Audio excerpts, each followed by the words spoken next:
I think that's when things really began to kind of change and shift for me. And this is about the time when network marketing entered the picture for me.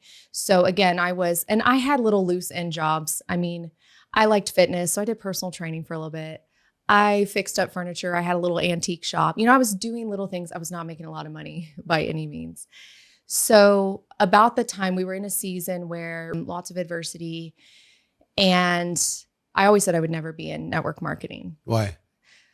I think I just, for some reason, never thought that I would be good at it. I was like, okay, you take the words direct in sales. I'm not direct. I mean, I have become more direct as the years gone on, and I had not really had any experience in sales.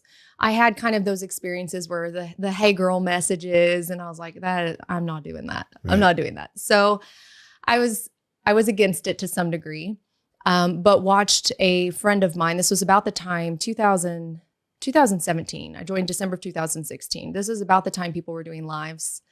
And I watched her doing her makeup on live. And I don't even know that I did it for the money. I think there was part of me that thought, okay, things aren't looking so great in my marriage at this point. So maybe I should start bringing in a little money. But I think for me, it was just, I wanted something for myself. Yes, I was taking care of this baby, and I loved having part of my identity and being a mom, but not my sole identity in that. And so I was more open to it. And I told her, I said, hey, I'm interested in learning more. I'm not going to build. I'm not going to do all those things. I just, want to use the products. And so that's kind of when I got into network marketing, because I was going through this rough time in my life. And so you were framing it to this person that you met, that you were just going to be a customer. You're just going to use it and see what happened.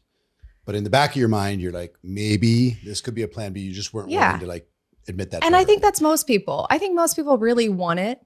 I think they do. I just think there's that self-doubt. There's that fear of failure. So then we kind of water it down and go, well, it's okay if it doesn't, maybe I won't team build. But everybody deep down, I think, longs for that success. Sure. I just didn't have that belief in myself at that point. So for me, I pitched it to her as, this is just something for me. I love the products. So why not get a good deal on the products? Yeah. So, I mean, the lesson in that is if somebody says, hey, I'm not interested in building, that's not always the truth. I would agree with that.